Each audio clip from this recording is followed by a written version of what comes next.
This episode 7 is traditional in the sense that we have all of our characters reuniting, sharing information, and developing a plan. But it's a little less action and plot heavy and more emotional, I think, than most of our episodes. It is this pivot point towards the end game.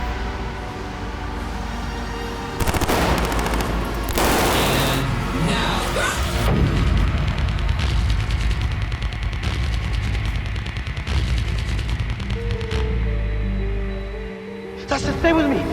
Stay with me. All the way, Max. Yes. Oh, shit.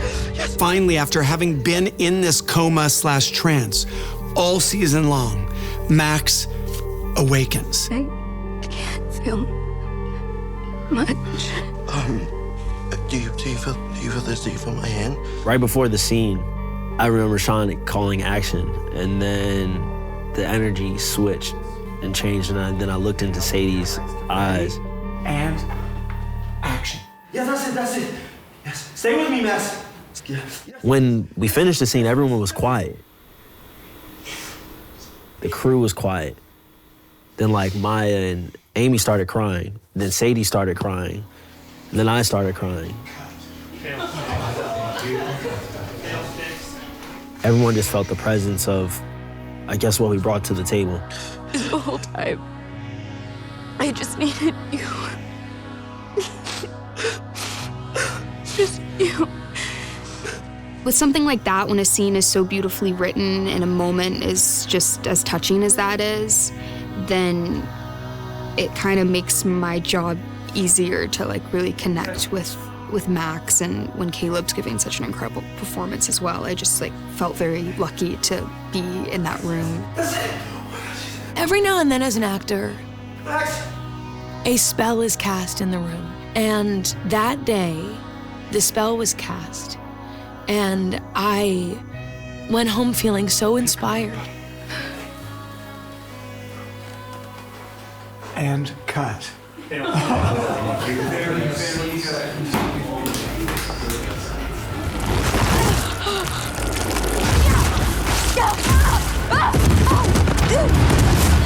Holly has escaped Camazons. So she wakes up in something that we call the pain tree, and it's where Vecna or Henry is keeping all of his kidnapped children.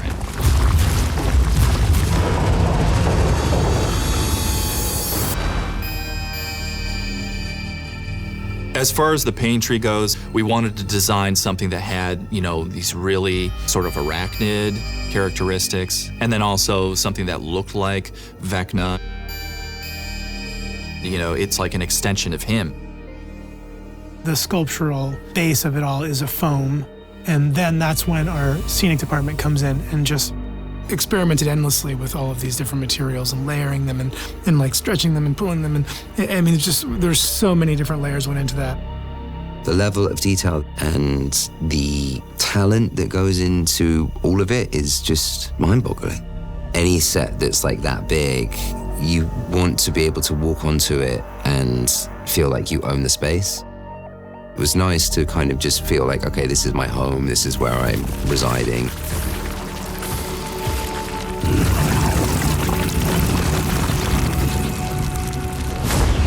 We've always assumed the Upside Down was another dimension opened by Brenner, but it turns out it's actually a bridge. That's like classic Dustin. So that was like one that felt really fun to jump into. Dustin's had a few of those like expository sciencey monologues over the course of the show, and so it felt like home getting to do stuff like that. And this wormhole connects Hawkins to here, another world that I've coined the Abyss. I remember it was part of the way through season 1 that Netflix asked us for like a mythology document, and we explained exactly what the Upside Down was and why it was frozen in time and all of this, and we wanted to keep the mystery. But this being our final season, we said we should just have our characters figure out exactly what this place is. Okay, this flashlight is the Squawk radio tower, and this slinky is the bridge. When you have a friend who's as smart as Dustin Henderson, you're always kind of a little bit behind the ball, so you're always playing catch up to him. Wham, voila. we've got a beanstalk. Usually I'm sort of trying to figure out the plan that's being delivered to me rather than, delivering the plan. I like it. It's not totally insane. That's a very important moment because I think Steve never really believes that he's very smart. And I don't think that's true. And to be able to have a big moment of strength there where it kind of is just like, holy shit, he did it, is really needed and earned on his part. And I think it's a really good moment for Joe. He's so talented. I think he had fun doing it, and I loved watching him do it. The Abyss, the demos, the Mind Flayer, all of it, gone. Game, set, match. Right, and just a slight push in, please, because why not? Look at my face. Okay, and split the difference on this one, please. I remember having a blast that day. It felt lighthearted and it felt fun because it was energetic and the flow was really, really great. That was a really fun scene to shoot. Just working with everybody. Honestly, the vibe was like a really fun set.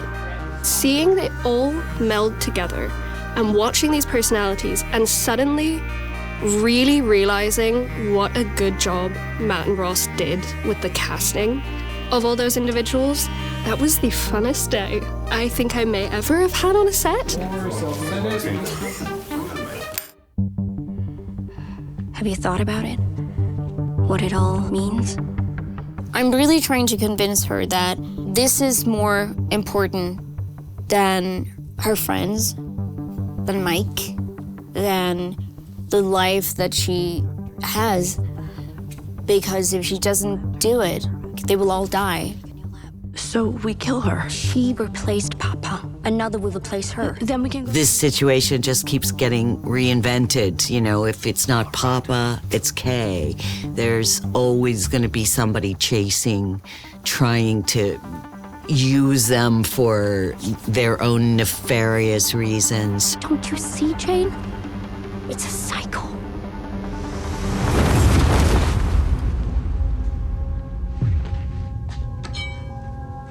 These babies are deadlier than they look. You sure? My character's struggle for the season is feeling like his friend is kind of closed off and shut off and maybe acting rashly out of like a emotionally insecure place.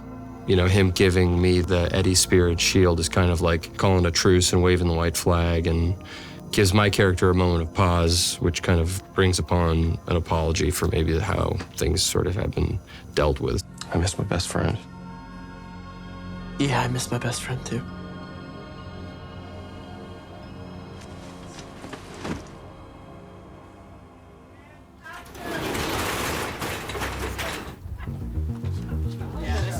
Ready! Everybody who BTS is so much fun. Ready? And action! Action, Noah! Earlier today when Noah's gotten older in this season, and to see him grow as an actor has been really great. And so I had him try on a few things, and we knew we wanted the collar to feel like the collar from the first season when we meet him in his little like tan and orange vest. We just felt like the color tones all worked together, and Noah felt really happy. And that's ultimately what I want the actors to feel, to feel like their character, to feel comfortable, to feel ready to like take on the world. Wait. I think you need to hear this too. Everyone does. Because Will and his coming out scene was something that we've been building to for a very long time. I am different. It's important that he comes to terms with this, and once he's able to do that, he's heading into this final battle with a confidence and maturity that he hasn't had before. I don't like girls. From season 1, if you look in the lookbook, it says like he, felt different and is queer, and it's always been there. But the Duffers really took their time with that storyline and that arc and didn't rush it and didn't push it in your face. And that's what makes it so real, because it's like, That's not his whole story. There's the struggles of his dad who left the home, and the mom who's a drunk, and the traumas of being stuck in the Upside Down, and his friends who are growing up faster than he is. And there's so many layers. It makes it so real and authentic, and I love it so much because they wrote such a great, beautiful character.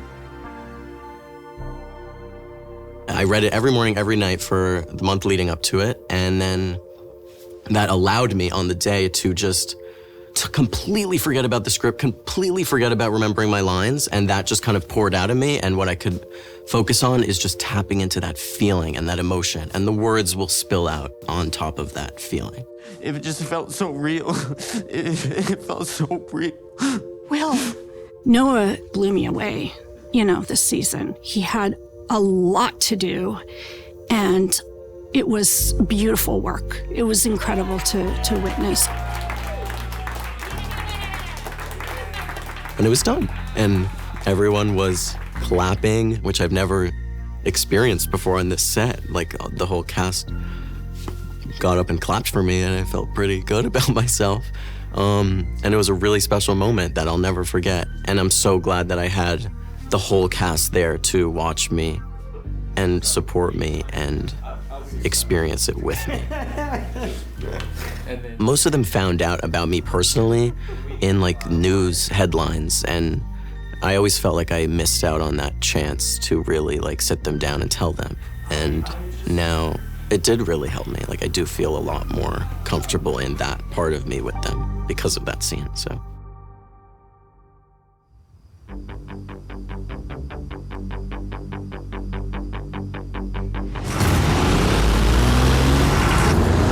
Showtime, Snookums. Melon. Marie has a lot of incredible action moments in this season. Let's see how you like this.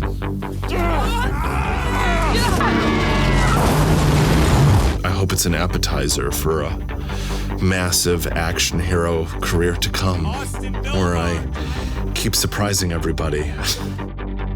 Now comes the fun part.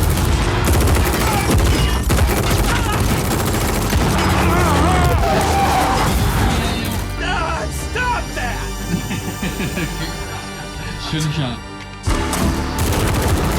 Stakes feel pretty high.